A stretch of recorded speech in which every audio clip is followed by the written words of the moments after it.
And this is the news at noon. We have a major traffic alert for you due to a technical glitch at the Georgia Ports Authority.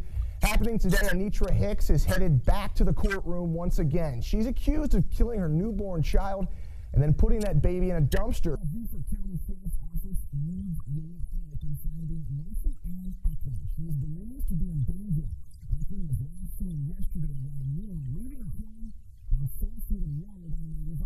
Boston is on edge, less than a week away from their marathon.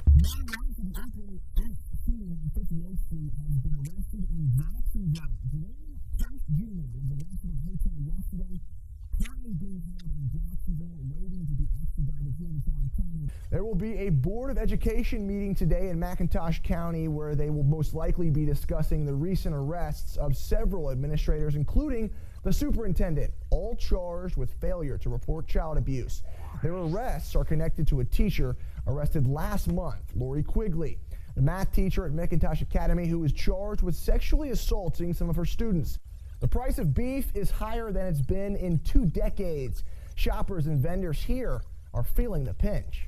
Now, taking a live look outside from the WTOC Georgia Southern Sky Cam, you can see water on the lens. It has started. Dave, it's going to be a wet one today. Yeah, we're expecting the rain showers. Ask anyone who is married. Obviously not me, but it's easy to lose your temper with the spouse from time to time. If you're a fan of the Green Bay Packers and looking for love, there's a dating site just for you. GreenBayPackersLovers.com. Happening today, Torrey Scott will be in court. He's charged with kidnapping a woman from the parking lot of Candler Hospital and raping her. Deputies say Scott robbed her, then forced her to drive to a secluded area on the east side where he attacked her. Also, they believe Scott's connected to 2 other sexual assaults that happened on the campus at Savannah State University.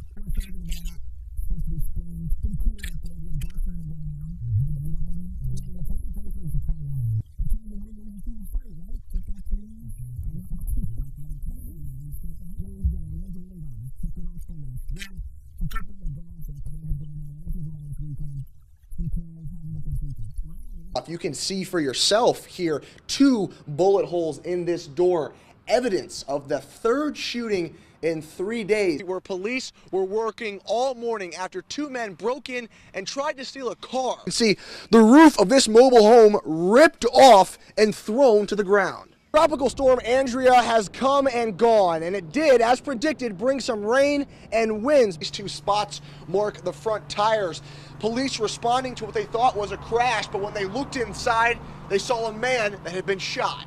Early this morning, you could not have stood where I'm standing now because there was a car here. Standing in the middle of what once was Second Harvest's biggest freezer. This was packed full with hundreds of pounds of food.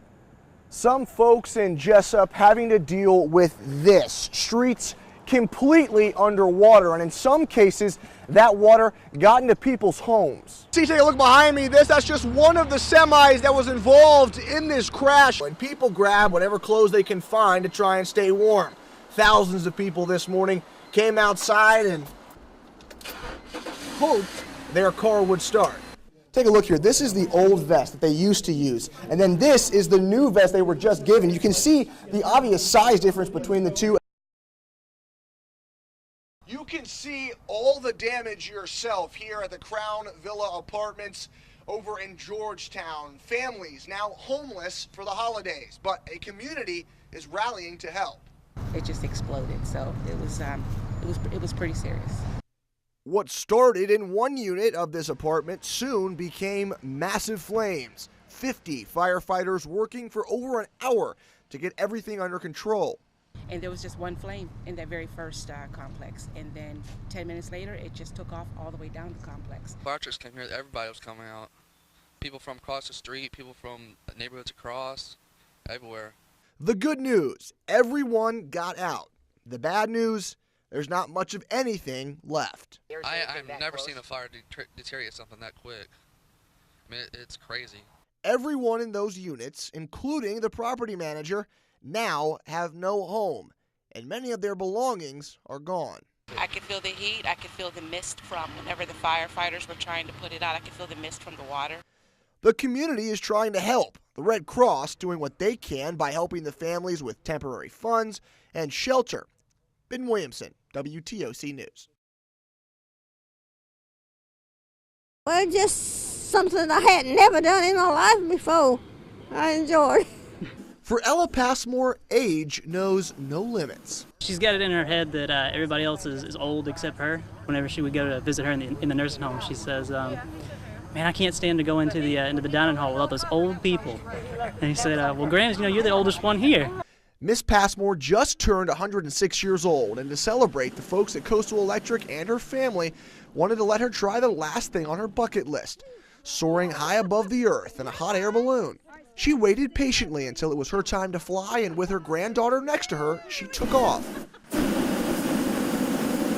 Friends and family stood by as she waved goodbye. She was so peaceful, but she had tears. Her eyes were just teared up, and it made my eyes tear up. It was just really exciting to see someone so happy about the experience. She then got to go up with her great-grandson, and even I got to take a ride with her. And something that we did together that not a lot of people get to do. What'd you do today? It was wonderful. Couldn't have been any better. But if the hot air balloon ride wasn't enough, she then got on a helicopter and gave that a try. So she's always been very opinionated and always not scared to tell anybody what she wants and what she wants to do. And as you can tell by her ride in the helicopter, she's not scared to try new things. But you can see, Bo, I enjoyed the copter ride. I really did. And after the adventure-filled morning, it was time to refuel. Happy birthday to you. Happy. What's next for this daredevil? Are we going skydiving next? I'll have to think about it. From Ellabelle, Ben Williamson, WTOC.